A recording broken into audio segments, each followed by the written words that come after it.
The Hypercoaster, basically a large steel coaster, intended to be big and fast, which makes them quite expensive and therefore difficult to build in many scenarios.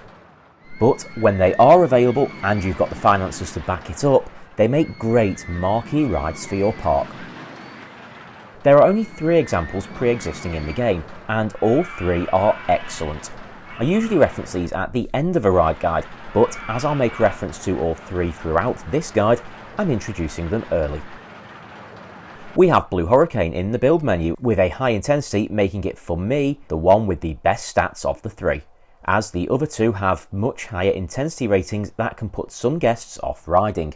They are Vertigulator at Vertigo Views and the Big One at Blackpool Pleasure Beach, which is one of 3 real-life parks which originally featured in the Loopy Landscapes expansion pack of Rollercoaster Tycoon 1, but which didn't make its way to RCT Classic.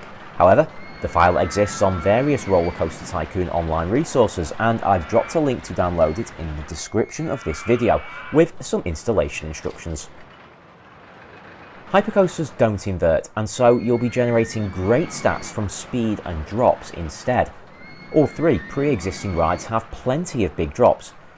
Blue Hurricane and the Big One have 11 each, and Vertigulator has 15. As there are no inversions, intensity comes from speed. The Big One has 7.94, very high intensity, Vertigulator has 9.18, also very high, and Blue Hurricane comes in at 6.73, a high intensity rating. I've got 2 tips for you here. Don't take corners at too high a speed, and for this coaster always avoid using the tightest turns. And take advantage of the smooth, steep to level track elements.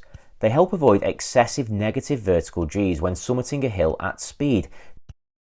Despite the intention that these are large roller coasters with high speeds and big drops, the stat requirements for hypercoasters are actually similar to most other coasters. That is, to have a minimum drop of at least 9 meters or 29 feet, have at least 2 drops, a maximum speed of at least 22 miles an hour, 36 if you play in kilometers per hour, and 0.4 negative Gs. And there's no minimum track length required. All that means you can still build a very small design, something as basic as the one on screen. But given the cost relative to other coaster types, if you're going to build a hypercoaster, it's surely because you want something big and fast. And speaking of costs, here is how it compares to the looping and wooden coasters. As you can see, more expensive for every element. As there are no steep lift hills, gaining height can take some time. It's about a minute on Vertigulator until the ride tops its chain lift hill. And speaking of height, you can go as high as 44 units above ground, one of the tallest rides in the game. Real-life roller coaster buffs will tell you a hypercoaster should reach at least 200 feet tall. That's 40 Rollercoaster Tycoon units. Although, as mentioned in the stat requirements, that isn't the case in Rollercoaster Tycoon. You only need a drop as high as 29 feet.